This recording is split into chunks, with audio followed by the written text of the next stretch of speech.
नमस्कार दोस्तों, कैसे हो? आशा करता हूँ कि आप सभी अच्छे होंगे। दोस्तों, आपके अपने YouTube चैनल दीपक साइंस क्लासेस में दोस्तों आपका हार्दिक स्वागत है।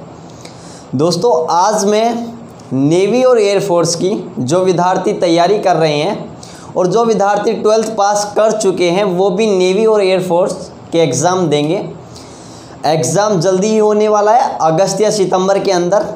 तो कंप्लीट थ्योरी वगैरह कंप्लीट नहीं हो पाएगी, इसलिए मैंने सोचा कि आपके लिए क्यों ना एक mock test paper with numerical और उसके साथ में दोस्तों सॉल्यूशन और उसकी आपको PDF अवेलेबल करवाई जाए। ठीक है दोस्तों, तो चलिए शुरुआत करते हैं। आज अपना मॉक टेस्ट पेपर 01 है, स्थिर वैद्युत की इलेक्ट्रोस्टैटिक्स। ठीक है दोस्तों, इस मॉक टेस्ट पेपर को अपन दोस्तों सोल्व करते हैं। फिर भी अगर आपको कोई डाउट हो तो कमेंट बॉक्स में जाइए और अपने कमेंट बॉक्स में जा कर के अपने जो पर्सन है जिसमें अभी आपको डाउट हो वहाँ पर आप मेरे को बताइए। ठीक है दोस्तों, अगर आपको इस मॉक टेस्ट पेपर 01 की PDF अभी तक प्राप्त नहीं हुई है तो मैं नीचे डिस्क्रिप्शन में उसका भी लिंक दे दूँगा। ठीक है, वहाँ से आप डाउनलोड कर सकते हैं और मैं अपने टेलीग्राम चैनल का भी लिंक शेयर कर रहा हूँ। ठीक है, वहाँ जाइए और उसको ज्वाइन कीजिए और आप टेस्ट सीरीज प्राप्त कीजिए और फिर भी और आपके अपने जो भी डाउट्स हों वो दोस्तों क्लियर कीजिए। ठीक है दोस्तों, तो चलिए शुरुआत करते हैं क्वेश्चन नंबर फर्स्ट से। दोस्तों, क्वेश्चन नंबर फर्स्ट क्या कह रहा है कि समान द्रव्यमान के धातु के 2 गोले हैं। कितने गोले हैं? 2 गोले हैं, जिनको क्या किया जाता है दोस्तों? आवेशित किया जाता है। क्या किया जाता है? आवेशित किया जाता है। क्वेश्चन नंबर ये कह रहा है कि हमारे पास सेम मास के, इक्वल मास के मेटल के 2 स्फीयर हैं। मेटल के 2 स्फीयर हैं, जब उनको चार्ज किया जाता है तो क्या होता है? इनमें से कौन सी कंडीशन फॉलो करता है?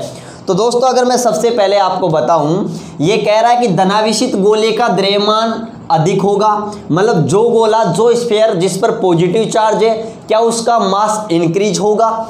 ठीक है, या फिर दोनों गोले हैं, दोनों स्फीयर हैं, उन दोनों स्फीयर का जो मास है वो क्या इक्वल होगा? या फिर वह स्फीयर या वह गोला जिस पर नेगेटिव चार्ज है उसका मास अधिक होगा? ठीक है, या फिर नन ऑफ दिस, इनमें से कोई नहीं। तो दोस्तों, ये कॉन्सेप्ट मैं आपका क्लियर करता हूं। ये कॉन्सेप्ट क्या कह रहा है कि मेरे पास में 2 गोले हैं। ठीक है, एक गोला A है और दूसरा गोला क्या है? B है। इनका दोस्तों प्रारंभिक में मास क्या है?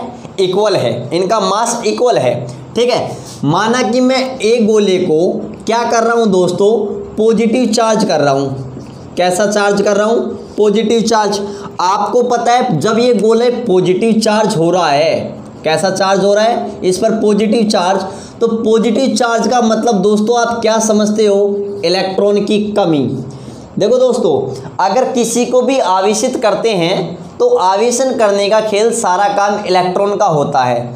किसी वस्तु में इलेक्ट्रॉन की कमी हो जाती है तो उस पर पॉजिटिव चार्ज जनरेट हो जाता है।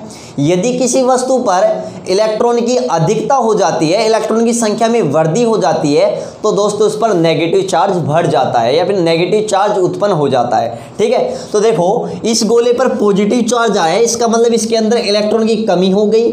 दोस्तों, इलेक्ट्रॉन की कमी हो गई, इसका मतलब इसका जो मास है, इसका जो द्रव्यमान है, इसके अंदर कुछ इलेक्ट्रॉन निकल जाएंगे, तो इसके कारण इसका जो मास होगा वो दोस्तों क्या हो जाएगा? कम हो जाएगा। ठीक है दोस्तों, तो अपने पास कॉन्सेप्ट ये आया है, जिस गोले पर पॉजिटिव चार्ज है उसका मास दोस्तों क्या हो जाएगा? कम हो जाएगा। ठीक है, दूसरी बात करूं, जो गोला अपने पास में B है, ठीक है, इस पर अपन कैसा चार्ज करते हैं? Negative charge. दोस्तों, नेगेटिव चार्ज करने के लिए इसको एक्स्ट्रा अपने को क्या देने पड़ेंगे? इलेक्ट्रॉन देने पड़ेंगे। इलेक्ट्रॉन देने के कारण दोस्तों ये कैसा चार्ज हो जाएगा? नेगेटिव चार्ज हो जाएगा। नेगेटिव चार्ज हो जाएगा तो मेरे को एक बात हो, इसको एक्स्ट्रा इलेक्ट्रॉन मिले हैं, इसलिए यहाँ पर इलेक्ट्रॉन की संख्या दोस्तों पहले से क्या हो जाएगी? बढ़ जाएगी। मतलब मैं ये कह सकता हूँ कि इलेक्ट्रॉन की संख्या में क्या हो जाएगी? वृद्धि हो जाएगी, जिसके कारण दोस्तों यहाँ पर इस गोले का जो मास है वो क्या हो जाएगा दोस्तों? इंक्रीज हो जाएगा। तो एक बात क्लियर है, एक कॉन्सेप्ट अपने पास में निकल करके आता है कि यदि कोई वस्तु अपने पास में दोस्तों क्या है? उदासीन है, क्या है, उदासीन। दोस्तों उदासीन का मतलब ये होता है कि उसके अंदर जितना पॉजिटिव चार्ज है उतना ही क्या है, नेगेटिव चार्ज है। लेकिन यदि इसको अपन क्या करते हैं, पॉजिटिव चार्ज करते हैं उस उदासीन वस्तु को, मतलब इलेक्ट्रॉन निकाल देते हैं, ठीक है, तो दोस्तों इसके मास में क्या हो जाती है, कमी हो जाती है, ठीक है। और यदि अपन इसको क्या कर देते हैं, ऋणावेशित कर देते हैं, नेगेटिव चार्जेस इस पर जनरेट करवाते हैं, तो दोस्तों इसका जो मास होता है, द्रव्यमान होता है, उसके अंदर क्या हो जाती है, वृद्धि हो जाती है। तो आप देख रहे हो कि जो अपना जिसको नेगेटिव चार्ज किया है उसका मास बढ़ रहा है, और अपने ऑप्शन देखो जो इस पर जिस गोले पर पॉजिटिव चार्ज उसका द्रव्यमान अधिक हो रहा है, नहीं दोस्तों ये नहीं होगा, उस गोले का द्रव्यमान तो दोस्तों क्या होगा, कम होगा, ठीक है। दोनों गोलों का द्रव्यमान समान होगा, नहीं, चार्ज करने पर द्रव्यमान में कमी और क्या होती है, वृद्धि। जो गोले जिस गोले पर पॉजिटिव चार्ज आता है उसके द्रव्यमान में कमी आ जाती है, और जिस गोले पर नेगेटिव चार्ज आता है उस पर क्या हो जाती है दोस्तों, वृद्धि हो जाती है, ठीक है। अब देखो नेक्स्ट, ऋणावेशित गोले का द्रव्यमान अधिक होगा। बिल्कुल दोस्तों, जिस गोले पर नेगेटिव चार्ज है उस गोले का मास दोस्तों क्या होगा, अधिक होगा। इसलिए अपना जो राइट आंसर होगा वो दोस्तों क्या होगा, सी होगा। क्या होगा दोस्तों, सी होगा। ये क्लियर, ओके। नेक्स्ट क्वेश्चन की तरफ बढ़ते हैं दोस्तों। नेक्स्ट क्वेश्चन अपने पास क्या है, नेक्स्ट क्वेश्चन नंबर 2 अपने को ये कह रहा है कि निर्वात में, किसमें दोस्तों, निर्वात में मतलब वैक्यूम में रखे दो आवेशों के मध्य बल कितना है दोस्तों, F है। कितने हैं, F है, ठीक है। मतलब पहली बात, ये कोई दो चार्ज हैं, ठीक है, ये दो कोई चार्ज हैं Q1 और Q2। इन दोनों के बीच की डिस्टेंस दोस्तों कितनी है, R है। ये दोनों के दोनों कहाँ रखे हैं, वैक्यूम में रखे हैं। तो इनके मध्य जो लगने वाला कूलाम जो बल होता है उसका मान दोस्तों कितना होता है, 1/4 pi epsilon not Q1 into Q2 upon R²। जहाँ पर ये एप्सिलॉन नॉट होता है दोस्तों, एप्सिलॉन नॉट होता है वो क्या कहलाता है, हवा या निर्वात की विद्युतशीलता। किसकी विद्युतशीलता कहलाती है, यहाँ पर निर्वात है या हवा या निर्वात की विद्युतशीलता, शीलता, या फिर मैं कह सकता हूँ प्रीमिटिविटी, ठीक है, किसकी, एयर की या वैक्यूम की, ठीक है दोस्तों। जब आप देखो इसको अपन किस में रख देते हैं, कोई परावैद्युतांक माध्यम है जिसके परावैद्युतांक का मान कितना है दोस्तों, 6 है। कांच की पट्टी का दोनों के बीच रखने पर बल का मान कितना होगा। तो दोस्तों मैं आपका कॉन्सेप्ट क्लियर कर दूं, अगर किसी माध्यम में रखते हैं, अगर माध्यम में रखते हैं तो कूलाम बल का मान कितना होता है, F बराबर 4 पाई एप्सिलॉन। दोस्तों यहाँ पर एप्सिलॉन माध्यम की विद्युतशीलता है, किसकी है, माध्यम की विद्युतशीलता है, ठीक है, माध्यम की विद्युतशीलता है, और वही Q1 into Q2 upon R²। दोस्तों ये अपना माध्यम के अंदर फोर्स है, ये अपना निर्वात के अंदर फोर्स है, ठीक है दोस्तों। अगर मैं आपसे क्लियर करूं इन दोनों के बारे में, अगर मैं डिस्कस करूं तो अपने पास में एक क्वेश्चन, एक पॉइंट निकल करके आएगा, और वो पॉइंट क्या निकल करके आएगा, वो ये निकल करके आएगा इन दोनों से, इन दोनों फॉर्मूलों को मिला करके जब मैं लिखता हूँ कि जो किसी माध्यम के अंदर जो बल होता है वो निर्वात से कम होता है, और माध्यम के अंदर बल का मान कितना होता है कि Fm मीडियम के अंदर फोर्स, निर्वात में फोर्स अपॉन एप्सिलॉन R। दोस्तों इस एप्सिलॉन R को अपन K भी लिख सकते हैं, और दोस्तों ये K यहाँ पर क्या होता है, परावैद्युतांक होता है। क्या होता है, परावैद्युतांक होता है, या फिर मैं कह सकता हूँ डाई इलेक्ट्रिक कॉन्स्टेंट होता है। क्या होता है, डाई इलेक्ट्रिक कॉन्स्टेंट, ठीक है दोस्तों। तो एक बात क्लियर है, यहाँ पर K की वैल्यू कितनी है दोस्तों, 6 है, इसलिए F/6 अपने पास में यह क्या जाएगा, आंसर आ जाएगा। ये अपना कौन सा ऑप्शन है दोस्तों, बी ऑप्शन अपना क्या होगा दोस्तों, राइट होगा। देखो दोस्तों उसके अलावा एक दो पॉइंट और भी इम्पोर्टेंट है, मैं आपको क्लियर कर दूं डायरेक्टली कॉन्सेप्ट के रूप में, आप अच्छी तरीके से याद रखना दोस्तों। क्या याद रखोगे कि कूलाम बल का मान निर्वात में क्या होता है दोस्तों, सर्वाधिक होता है। और जो किसी माध्यम के अंदर अगर मैं बात करूं, माध्यम के अंदर निर्वात की तुलना में दोस्तों क्या होता है, कूलाम बल का मान कम होता है। क्या होता है, कम।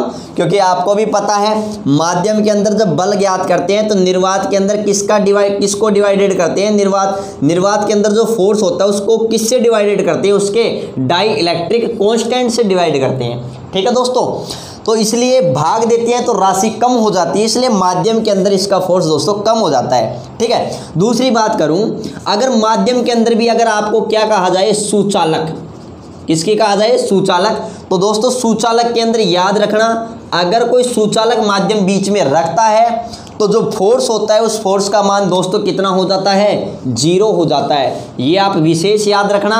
सुचालक के बारे में बोलेगा यदि दोनों के बीच में कोई धातु रख दी जाए या फिर क्या रख दी जाए, मिश्र धातु रख दी जाए। ठीक है, तो डायरेक्ट कॉन्सेप्ट कह दे कि यदि निर्वात में रखे हैं तो बल का मान F है।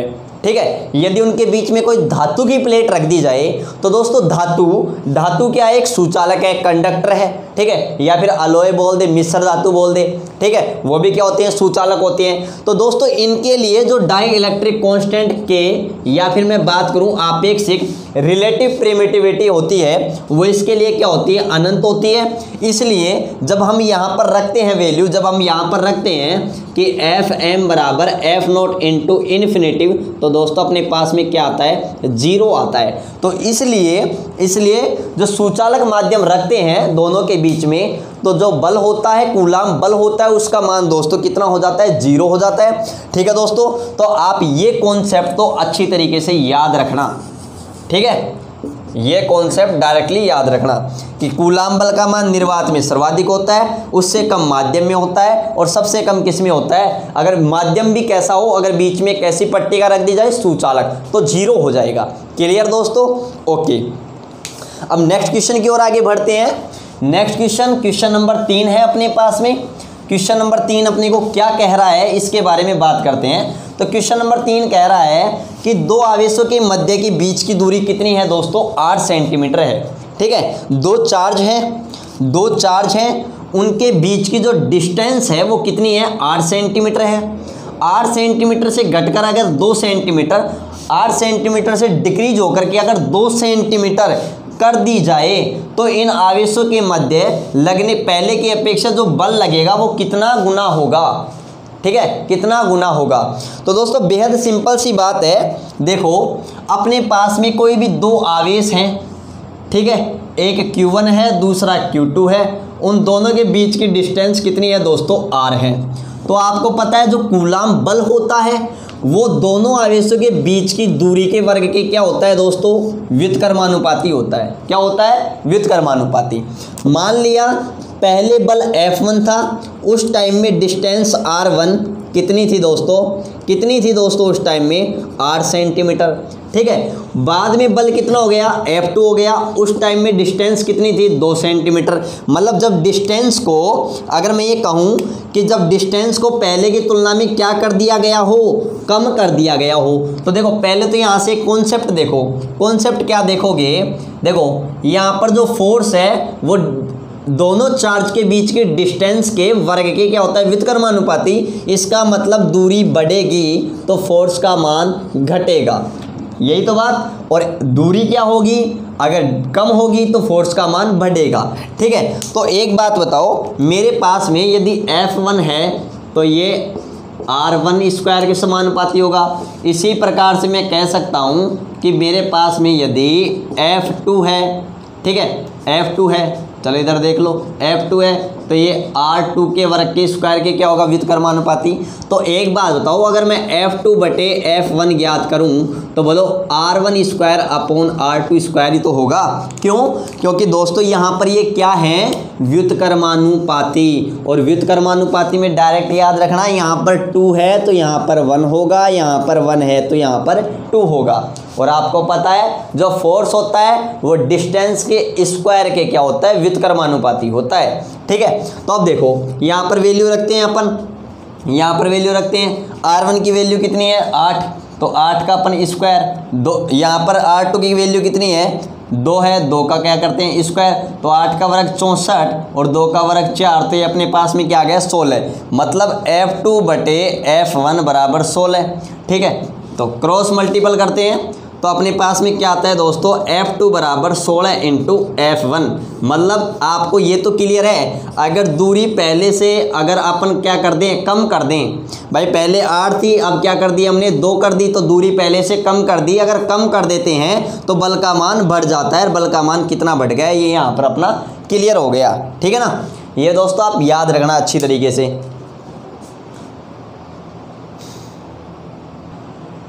तो दोस्तों अब बात करते हैं अपन क्वेश्चन नंबर 4 की। क्वेश्चन नंबर 4 क्या कह रहा है कि निर्वात में 2 आवेशों के मध्य बल लग रहा है। ठीक है, यदि इसके बीच में पीतल, देखो दोस्तों आ गया अपना कॉन्सेप्ट, पीतल। पीतल क्या है, एक मिश्र धातु, क्या है मिश्र धातु, जो किससे बनी होती है, जिंक प्लस कॉपर से।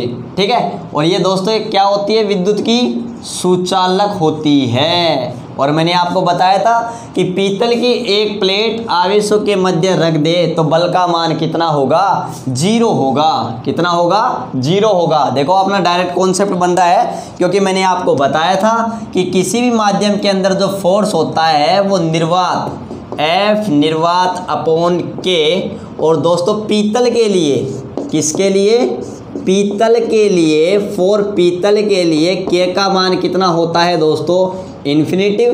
कितना होता है, इन्फिनिटिव। इसलिए F निर्वात अपॉन इन्फिनिटिव दोस्तों कितना होगा, 0 होगा। तो अपना राइट आंसर दोस्तों क्या होगा, डी ऑप्शन होगा। क्या होगा दोस्तों, डी ऑप्शन। ये बात क्लियर। नेक्स्ट मैं बात करता हूँ क्वेश्चन नंबर 5 की। तो देखो क्वेश्चन नंबर 5 क्या कह रहा है दोस्तों कि नो इलेक्ट्रॉन और सॉरी नो ई, ये आप जानते हो आवेश का मिनिमम क्वांटीकृत मान है। इस ई की वैल्यू होती है 1.6 इंटू 10⁻⁻19 कूलम। ठीक है दोस्तों, ई के 9e और ई के पॉइंट चार्ज, बिंदु चार्ज को एक दूसरे से r डिस्टेंस पर रखा जाता है। एक तीसरे आवेश Q को प्रथम 2 आवेशों को मिलाने वाली रेखा पर 9e आवेश से कितनी दूरी पर रखा जाए कि Q आवेश संतुलन की स्थिति में हो। दोस्तों बहुत अच्छा क्वेश्चन है, बहुत गजब का ट्रिक है। अपने को क्या कहा है, अपने को ये कहा है कि अपने पास दोस्तों 2 आवेश हैं, एक 9e है और एक अपने पास e है। इन दोनों के मिलाने वाली जो डिस्टेंस वो कितनी है दोस्तों, r है। ठीक है, r है। अब इन दोनों के बीच में कोई एक आवेश Q रखा है, तीसरा आवेश है Q। ठीक है, अब ये Q आवेश है वो 9e से कितनी दूरी पर रखा है। तो दोस्तों मैं आपको मान लेता हूँ कि ये कितनी दूरी पर रखा है, ये x दूरी पर रखा है। ये x दूरी पर है तो ये दोस्तों कितनी दूरी रह जाएगी, r माइनस x दूरी, ये यहाँ से यहाँ तक। अब दोस्तों मैं अगर आपको समझाऊँ, अगर मैं आपको बताऊँ तो आपको देख रहे हो कि क्या कि ये Q आवेश द्वारा इस 9e आवेश पर भी फोर्स लगता है F, और इस Q आवेश द्वारा E आवेश पर भी क्या लगता है, फोर्स। तो यहाँ पर मान लिया Q आवेश द्वारा 9e आवेश पर जो फोर्स लगता है वो F है, और Q आवेश द्वारा E आवेश पर जो फोर्स लगता है वो दोस्तों क्या है, F डैश है। अब आपको पता है संतुलन की स्थिति में, बैलेंस की स्थिति में, या फिर मैं कहूँ संतुलन की स्थिति में आपको पता है, क्योंकि ये दोनों आवेश भाई इनके द्वारा जो फोर्स लग रहा है उनका मैग्नीट्यूड तो इक्वल है, लेकिन डायरेक्शन क्या है, अपोजिट है। ये इधर लग रहा है, ये इधर लग रहा है, तो इनका मैग्नीट्यूड समान है, डायरेक्शन इक्वल है। इसलिए दोस्तों F और F डैश जो सम होगा, इनका जोड़ होगा, वो कितना होगा संतुलन की कंडीशन में, 0 होगा। या फिर मैं ये भी कह सकता हूँ कि F बराबर माइनस F डैश, मतलब अपोजिट, लेकिन इनका मैग्नीट्यूड क्या होगा दोस्तों, सेम होगा। तो देखो यहाँ से अगर मैं इस तरीके से मैं क्वेश्चन करता हूँ, इस तरीके से, तो पैटर्न लंबा पड़ता है। मैं आपको ये भी करके बता दूंगा कि कैसे पड़ता है। तो देखो अपना पैटर्न देख लेना, अपना क्या पैटर्न रहेगा। देखो यहाँ पर मैं इसकी बात करूँ तो अपने पास देखो K 9e आपको पता है K Q1 into Q2 upon R square होता है, तो K Q1 into Q2 Q upon R square, इन दोनों के बीच की डिस्टेंस कितनी है, x, तो x स्क्वायर हो जाएगी। ठीक है। यहाँ पर मैं बात करूँ तो K Q इंटू ई, इन दोनों के बीच की डिस्टेंस कितनी है, r माइनस एक्स का स्क्वायर। देखो K से K कैंसिल हो गया, Q से Q कैंसिल हो गया, E से E कैंसिल हो गया। तो अपने पास में दोस्तों क्या बचा, अपने पास में बच रहा है ऊपर केवल 9/x स्क्वायर, ठीक है। और ऊपर यहाँ पर क्या बच रहा है, बस 1 और r माइनस एक्स का स्क्वायर। दोस्तों अगर मैं वर्गमूल ले लूँ, इसका रूट ले लूँ, ठीक है, वर्गमूल लेने पर अगर मैं इसका वर्गमूल लेता हूँ तो क्या आ जाएगा 3/x और 1/r माइनस एक्स, ठीक है। अब मैं यहाँ पर वज्र गुणा क्रॉस मल्टीप्लाई करता हूँ तो मेरे पास में क्या जाएगा x बराबर 3r माइनस 3x। दोस्तों x की टर्म्स को एक जगह कर लो तो क्या आ जाएगा अपने पास में निकल करके आएगा कि देखो -3x इधर आएंगे तो 4x हो जाएगा बराबर 3r, और x का मान ज्ञात करना है तो 3r/4। लेकिन दोस्तों ये एक लॉन्ग कट मेथड है। वैसे अपने पास में आ गई कि ये जो q आवेश है, ये तीसरा जो q आवेश था वो इस 9e आवेश से कितनी दूरी पर स्थित था। तो दोस्तों ये अपने पास डिस्टेंस आ गई x 3r/4। तो इससे अपन ये भी निकाल सकते हैं, लेकिन अपने को यही पूछा है तो अपना राइट आंसर दोस्तों क्या होगा, C होगा। देखो दोस्तों ये अपना एक लंबा मेथड था जो अपन 12th एग्ज़ाम के बोर्ड एग्ज़ाम में या फिर अपन सब्जेक्टिव पेपर में काम में ले सकते हैं, लेकिन अपने कंपटीशन एग्ज़ाम में अपने को बहुत तुरंत आंसर निकालना होगा। तो दोस्तों इसके लिए मैं आपको एक शॉर्ट ट्रिक बता रहा हूँ। क्या बता रहा हूँ, शॉर्ट ट्रिक।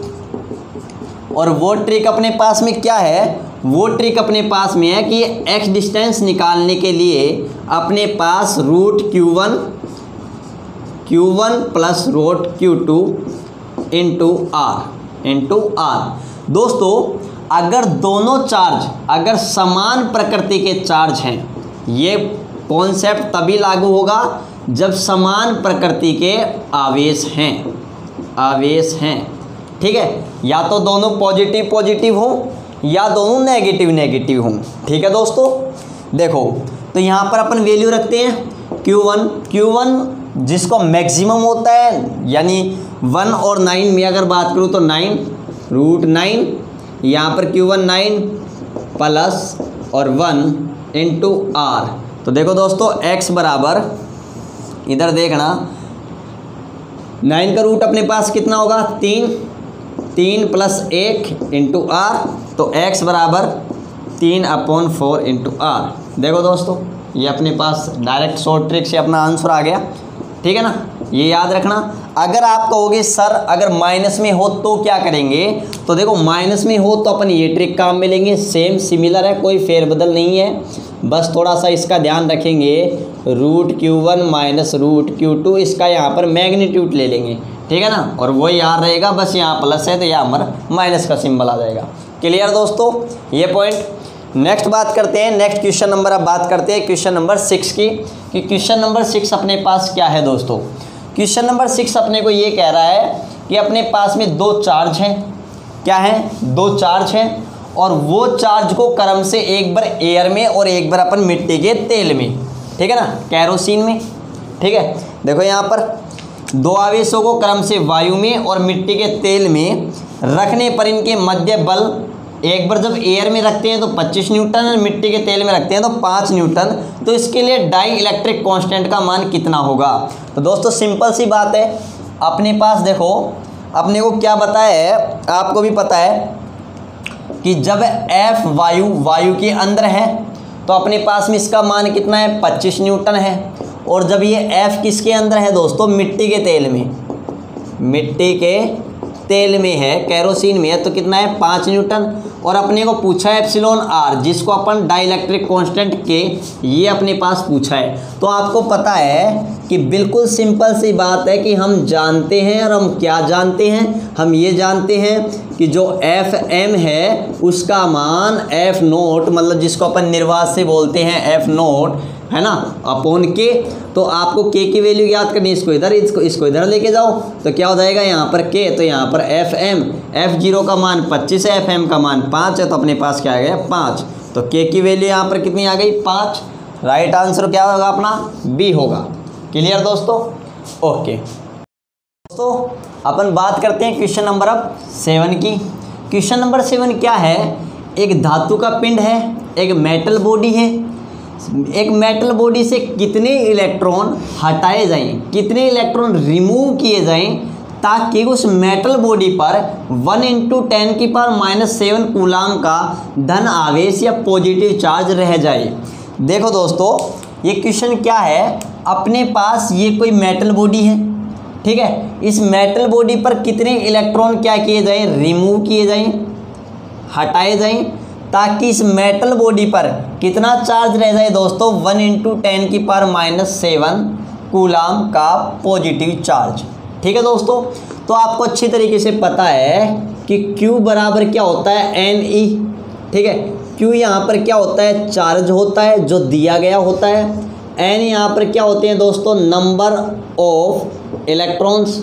और दोस्तों E क्या होता है, E आवेश का क्वांटीकृत मान होता है, जिसका मान कितना होता है, 1.6 × 10⁻⁹ कूलाम होता है। और दोस्तों ये मान किसने ज्ञात किया था, एक अमेरिकी वैज्ञानिक थे मिलिकन। उस मिलिकन नामक वैज्ञानिक ने ज्ञात किया था और उसके लिए एक प्रयोग किया था, जिस प्रयोग का अपन कहते हैं ऑयल ड्रॉप्स एक्सपेरिमेंट। क्या कहते हैं, ऑयल ड्रॉप्स एक्सपेरिमेंट। उस प्रयोग के द्वारा इसकी कैलकुलेट की थी ई की। ठीक है दोस्तों, तो अपन यहाँ पर अपने को क्या ज्ञात करना है कि कितने इलेक्ट्रॉन हटाए जाएं, कितने इलेक्ट्रॉन रिमूव किए जाएं। इसका मतलब यहाँ पर अपन को n ज्ञात करना है। ठीक है, देखो दोस्तों, अपन को Q दे रखा है और Q कितना दे रखा है, 1 × 10⁻⁷ कूलाम। n अपन को ज्ञात करना है, E की वैल्यू है 1.6 × 10⁻⁹ कूलाम। देखो दोस्तों, जैसे ही अपन n ज्ञात करेंगे, यहाँ इसका डिवाइडेशन, इसका भाग दे देंगे। ठीक है, तो अपने पास क्या आएगा, 1 × 10⁻⁷ अपॉन 1.6 × 10⁻⁹ कूलाम। कैंसिल हो जाएगा। तो देखो दोस्तों, 10⁻⁻⁹ कूलाम है तो ऊपर जाएगा तो कितना हो जाएगा, प्लस का हो जाएगा, तो -7 × 10⁻⁻19। ठीक है, और नीचे 1.6। ठीक है दोस्तों, तो यहाँ पर n की वैल्यू जब इसको सॉल्व करते हैं तो अपने पास कितना बचेगा, 1 × 10⁻12 बचेगा और 1 पॉइंट नीचे 6। देखो दोस्तों, यहाँ पर जैसे ही मैं अगर यहाँ पर मैं ये पॉइंट हटाता हूँ, ठीक है, तो यहाँ पर क्या आ जाएगी, एक 0 आ जाएगी। लेकिन अभी भी 10 के अंदर 16 का भाग नहीं जाता है, तो मैं क्या करूँगा, यहाँ से एक 0 और उतार दूंगा और यहाँ पर कितनी हो जाएगी, 11 हो जाएगी। अब 100 में अगर 16 का भाग देंगे तो आराम से चला जाएगा। अरे जाएगा कि नहीं जाएगा, कितनी बार जाएगा, 6 बार। 16 × 6 = 96, बच गए 4 2। ठीक है, 16 दूनी 32, 8 0। ठीक है, तो इंटू 10⁻11। तो दोस्तों ये इलेक्ट्रॉन, इतने इलेक्ट्रॉन रिमूव करने पड़ेंगे तब जाकर कि इस स्फीयर पर, इस मेटल बॉडी पर इतना पॉजिटिव चार्ज बचेगा। और दोस्तों ये अपना ऑप्शन कौन सा है दोस्तों, सी है, और अपना ये सी राइट आंसर होगा। ठीक है दोस्तों, उसके बाद में अपन नेक्स्ट क्वेश्चन के बारे में चर्चा करते हैं कि नेक्स्ट क्वेश्चन क्या है, क्वेश्चन नंबर 8। दोस्तों क्वेश्चन नंबर 8 हमें क्या कह रहा है, क्वेश्चन नंबर 8 हमें ये कह रहा है कि कि दो आवेशों के मध्य कोई भी दो चार्ज हैं, उनके बीच में F फोर्स लग रहा है। यदि उनके मध्य की दूरी 3 गुना कर दी जाए, पहले की कितना गुनी कर दी जाए, 3 गुनी कर दी जाए, तब इन आवेशों के बीच में कितना फोर्स लगेगा। तो दोस्तों बेहद सिंपल है क्वेश्चन। आपको पता है कि दो अपने पास चार्ज है Q1 और Q2, इन दोनों के बीच की डिस्टेंस कितनी है, R है। तो आपको पता है इनके बीच में लगने वाला बल, दोनों के जो बीच के डिस्टेंस उसके वर्ग के क्या होता है, व्युत्क्रमानुपाती होता है। मतलब मैं ये कह सकता हूँ कि यहाँ पर अगर दूरी बढ़ेगी तो फोर्स का मान घटेगा, और अगर दूरी घटेगी तो फोर्स का मान दोस्तों क्या होगा, बढ़ेगा। ठीक है, क्योंकि ये एक दूसरे का उल्टा रिलेशन है, व्युत्क्रमानुपाती है। अब देखो यहाँ पर दूरी पहले R थी, अब उसको कितनी कर दी गई, 3R, मतलब दूरी बढ़ा दी गई। तो देखो अगर यहाँ पर बढ़ा दी गई तो मैं आपको बता दूँ, यहाँ पर रखेंगे 3R का स्क्वायर, तो अपने पास में क्या जाएगा, 3 का स्क्वायर क्या जाएगा, 9 और R का स्क्वायर। दोस्तों ये तो पहले भी थी, ये तो अभी भी थी, अभी भी है, लेकिन आप देख रहे हो इसके मल्टीप्लाई में क्या आया, 1/9। मतलब इसका मतलब ये है कि बल का मान जो बाद में आएगा वो पहले का कितना जाएगा, F/9। तो दोस्तों ये अपना क्या हो गया, राइट आंसर हो गया सी। देखो इस पॉइंट को एक बार दोबारा से देखना अच्छी तरीके से, बहुत सारे एग्जाम में क्वेश्चन पूछे जाते हैं यहाँ से।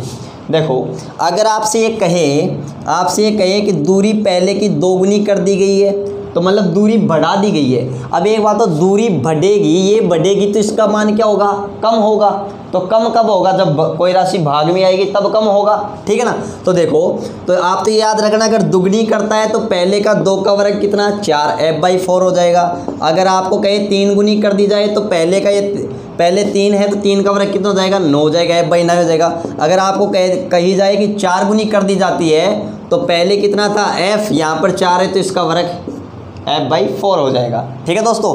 इसी प्रकार से आपको ये भी कह सकता है कि अगर दूरी पहले की आधी हो जाए, तो देखो दोस्तों आधी हो जाए तो नीचे अगर अपनी यहाँ देखो, यहाँ देखना अपने पास ये रिलेशन है और यहाँ पर अगर मैं आधी रखूँगा तो r की जगह r/2 रख रहा हूँ, इसका स्क्वायर कर रहा हूँ। तो देखो r का स्क्वायर तो क्या हो जाएगा r स्क्वायर, लेकिन 2 का स्क्वायर कितना होगा 4, और ये 4 बोलो दोस्तों आगे मल्टीप्लाई में जाएगा। ये तो पहले भी था, ये तो अब भी है, तो देखो मल्टीप्लाई में आ रही है। तो एक बात, और दूसरी बात देखो, दूरी पहले की तुलना में कम कर रहे हैं, दूरी पहले की तुलना में आधी कर रहे हैं, हाफ कर रहे हैं, तो दूरी कम करेंगे तो बल का मान बढ़ेगा।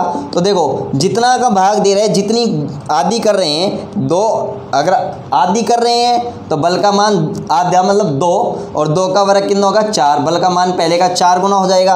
अगर आप कहोगे सर तिहाई कर रहे हैं तो 3 का वर्ग कितना हो जाएगा 9, मतलब 9 गुना हो जाएगा। अगर आप कहोगे सर चौथाई कर रहे हैं तो चौथाई मतलब 4 का वर्ग मतलब 16 गुना हो जाएगा। तो दोस्तों ये डायरेक्टली शॉर्ट कॉन्सेप्ट पॉइंट है जो बिल्कुल सिंपल है, ऐसे क्वेश्चन आते रहते हैं एग्जाम में, ठीक है। नेक्स्ट क्वेश्चन के बारे में मैं बात करता हूँ कि क्वेश्चन नंबर 9 के बारे में। दोस्तों क्वेश्चन नंबर 9 अपने को क्या कह रहा है कि यदि 2 आवेशों के मध्य कांच की प्लेट, यदि 2 आवेशों के मध्य किसकी प्लेट रखी जाए दोस्तों, कांच की प्लेट रख दी जाए तो उनके मध्य कारित विद्युत बल पूर्व की तुलना में हो जाएगा। दोस्तों मैंने पहले ही कह दिया था कि जो F निर्वात होता है, उस निर्वात के अंदर जो बल होता है उसका मान सबसे ज़्यादा होता है, और F माध्यम में क्या होता है, बल का मान सबसे कम होता है, मतलब किसी माध्यम में जो बल होता है वो निर्वात की तुलना में क्या होता है, कम होता है। तो दोस्तों पहले निर्वात था, कुछ भी नहीं दे रखा है तो अपन निर्वात ही मानेंगे, ठीक है, हवा या निर्वात मानेंगे। लेकिन अब कांच की पट्टी का रख दी जाए तो कोई माध्यम रख दिया, तो माध्यम रखता है तो फोर्स का मान दोस्तों क्या हो जाएगा, कम हो जाएगा। तो सिंपल सी बात है, यहाँ पर बल, कायरत बल पूर्व की तुलना में क्या हो जाएगा, कम हो जाएगा। यहाँ पर क्या हो जाएगा अपना बी आंसर। अगर दोस्तों यहाँ पर अगर पीतल की या किसी धातु की पट्टी का रख देते तो बल का मान दोस्तों क्या हो जाता, 0 हो जाता, ये भी याद रखना, ठीक है। अब बात करते हैं अपन क्वेश्चन नंबर 10 की सॉल्यूशन, क्वेश्चन नंबर 10 के सॉल्यूशन की बात करते हैं। क्वेश्चन नंबर 10 क्या कह रहा है कि वायु में इकाई धनावेश, देखो यहाँ पर यूनिट पॉजिटिव चार्ज से निकलने वाला संपूर्ण विद्युत फलक, टोटल जो इलेक्ट्रिक फ्लक्स है उसका मान कितना होगा। तो दोस्तों मैं आपको बता दूं, जो किसी भी बंद पृष्ठ से जो निकलने वाली विद्युत बल रेखाएं या विद्युत फ्लक्स रेखाओं की जो संख्या होती है उसका मान आपको पता है, उस बंद पृष्ठ के अंदर उपस्थित टोटल चार्ज और हवा या निर्वात की विद्युतशीलता के अनुपात के बराबर होती है। और दोस्तों यही क्या है, गाउस का नियम, क्या है दोस्तों, यही गाउस का नियम है। तो अब देखो दोस्तों यहाँ पर इसका मान तो अपना क्या कर दी, यूनिट कर दी, इकाई कर दी दोस्तों, 1 कर दिया, अपने को कहा है इकाई धनावेश, तो इसका मान तो हो गया 1, और ये कितना हो गया 1/ε0, ऑप्शन में है नहीं है, तो देखो ε0 इन्वर्स, इसको ऊपर दे जाएंगे तो इन्वर्स लिख सकते हैं, और ये अपना बी राइट आंसर होगा दोस्तों, क्या होगा, बी राइट आंसर होगा, ठीक है दोस्तों। अब अपन बात, तो दोस्तों अब हम बात करते हैं क्वेश्चन नंबर 11 के बारे में, ठीक है। क्वेश्चन नंबर 11 क्या कह रहा है कि एक विद्युत द्विध्रुव है, अपने पास में एक विद्युत द्विध्रुव है, ठीक है, इलेक्ट्रिक डाइपोल है, जो एक समरूप विद्युत क्षेत्र यूनिफॉर्म इलेक्ट्रिक फील्ड में रखने पर उस पर लगेगा। मतलब अपने को ये कह रहा है कि हमारे पास कोई एक समरूप विद्युत क्षेत्र है दोस्तों, समरूप विद्युत क्षेत्र में जो विद्युत क्षेत्र रेखाएं होती हैं उनके बीच का जो गैप होता है दोस्तों वो क्या होता है, समान होता है। क्या होता है दोस्तों, समान है। ये कोई ई वेक्टर है जो एक समरूप विद्युत क्षेत्र है, ठीक है दोस्तों। इसके अंदर अपने पास में क्या है, कोई एक विद्युत द्विध्रुव है, ये मान लिया अपने पास कोई एक विद्युत द्विध्रुव है, ठीक है। इस पर यहाँ पर मान लिया अपने पास -q आवेश है, तो यहाँ पर अपन ने क्या मान लिया, +q आवेश है, ठीक है। क्योंकि विद्युत द्विध्रुव क्या होता है, परिमाण में दो समान विजातीय आवेशों की अति निकट व्यवस्था को अपन क्या कहते हैं? विद्युत द्विध्रुव। क्या कहते हैं? विद्युत द्विध्रुव। ठीक है, माना इन दोनों के बीच की दूरी क्या है? 2a है। क्या है? 2a है। तो दोस्तों मैं आपको बता दूं कि यहाँ पर प्लस q आवेश है अपने पास में। प्लस q आवेश के कारण विद्युत क्षेत्र की दिशा में जो बल लगेगा F वेक्टर, वो क्या लगेगा दोस्तों? प्लस q e वेक्टर लगेगा। जबकि माइनस q आवेश के कारण विद्युत क्षेत्र के विपरीत दिशा में जो बल लगेगा वो क्या लगेगा? Minus q e vector. तो दोस्तों अगर मैं बात करूं इस विद्युत द्विध्रुव के अगर मैं टोटल फोर्स की बात करूं F टोटल की, तो दोस्तों F टोटल यहाँ पर क्या होगा? F टोटल क्या होगा? Plus q e vector minus q e vector. तो दोस्तों यहाँ पर टोटल जो बल का फोर्स होगा वो टोटल फोर्स दोस्तों कितना होगा? 0 होगा। कितना होगा दोस्तों? 0 होगा। तो याद रखना कि जो एक समान विद्युत क्षेत्र है उसके अंदर कोई विद्युत द्विध्रुव है तो उस पर लगने वाला जो टोटल फोर्स होगा वो दोस्तों क्या होगा? 0 होगा। इसका मतलब बल तो लगेगा नहीं। तो लगेगा तो दोस्तों क्या लगेगा? केवल और केवल टो, मतलब बल आघूर्ण होगा वो कभी भी 0 नहीं होगा। दोस्तों अगर यहाँ पर मैं बात करूँ तो यहाँ पर विद्युत द्विध्रुव होगा जिसकी दिशा माइनस q आवेश से प्लस q आवेश की ओर होती है, क्योंकि विद्युत द्विध्रुव एक सदिश राशि है। ठीक है, जिसकी दिशा माइनस q आवेश से किधर होती है? प्लस q आवेश की ओर होती है। दोस्तों ये चीज़ क्लियर? तो यहाँ पर ये याद रखना बल का मान तो दोस्तों कितना हो जाएगा अपने पास में? 0। कितना हो जाएगा? 0। तो यहाँ पर बल तो लगेगा नहीं, केवल और केवल क्या लगेगा? बल आघूर्ण लगेगा, ओनली टॉर्क क्यू लगेगा। ठीक है दोस्तों, ये बात याद रखना। लेकिन अगर मैं एक बात बताऊं, अगर ये असमरूप विद्युत क्षेत्र होता, कैसा होता दोस्तों? असमरूप विद्युत क्षेत्र होता तो याद रखना वहाँ पर F भी लगता और टो भी लगता। ठीक है ना, वहाँ पर दोनों अनुभव करता। ठीक है ना, विद्युत द्विध्रुव। जबकि यहाँ पर फोर्स का मान कितना हो गया? 0 हो गया। ठीक है दोस्तों, नेक्स्ट क्वेश्चन की बात करते हैं, क्वेश्चन नंबर 12 कि क्वेश्चन नंबर 12 अपने को क्या कह रहा है। तो देखो दोस्तों, क्वेश्चन नंबर अगर मैं 12 की बात करूं तो क्वेश्चन नंबर 12 ये कह रहा है कि एक विद्युत द्विध्रुव मतलब एक इलेक्ट्रिक डाइपोल है जिसके कारण अक्षीय एवं निरक्षीय स्थिति पर एक्सियल और इक्वेटोरियल कंडीशन में समान दूरी पर स्थित कोई प्रेक्षण बिंदु है। ठीक है, उस बिंदु पर विद्युत क्षेत्र की तीव्रता इलेक्ट्रिक फील्ड की जो इंटेंसिटी है उसका अनुपात क्या होगा। तो दोस्तों मैं आपको बता दूं, ई जो एक्सियल है, ई एक्सियल का मान होता है वो निरक्ष का या फिर मैं कहूँ इक्वेटोरियल का। किसका दोस्तों? इक्वेटोरियल का दोगुना होता है। इक्वेटोरियल का क्या होता है? दोगुना होता है। तो एक बात बताओ आपने, ई एक्सियल अपॉन ए इक्वेटोरियल का जो रेशियो निकालेंगे वो कितना आएगा दोस्तों? 2:1 बराबर 2:1। ठीक है, 2/1। अरे एक तो नीचे रहता ही है तो 2:1 अपना आ जाएगा। तो राइट आंसर क्या होगा? ये हो जाएगा। आपको पता है अक्षेष पर जो विद्युत क्षेत्र की तीव्रता होती है वो निरक्ष की कितनी होती है? 2 गुनी होती है। क्लियर?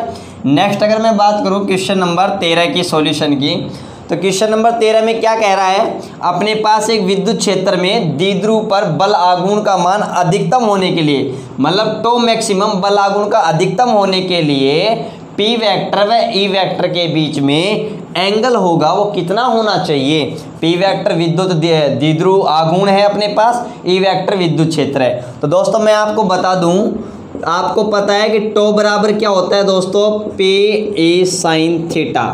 PE sine theta. दोस्तों टो मैक्सिमम होने के लिए थीटा का मान क्या होना चाहिए? मैक्सिमम। क्या होना चाहिए? मैक्सिमम। और थीटा का मान मैक्सिमम दोस्तों कब होता है? कितने डिग्री पर होता है दोस्तों? साइन 90 डिग्री पर है। और साइन 90 डिग्री का मान दोस्तों कितना होता है? 1 होता है।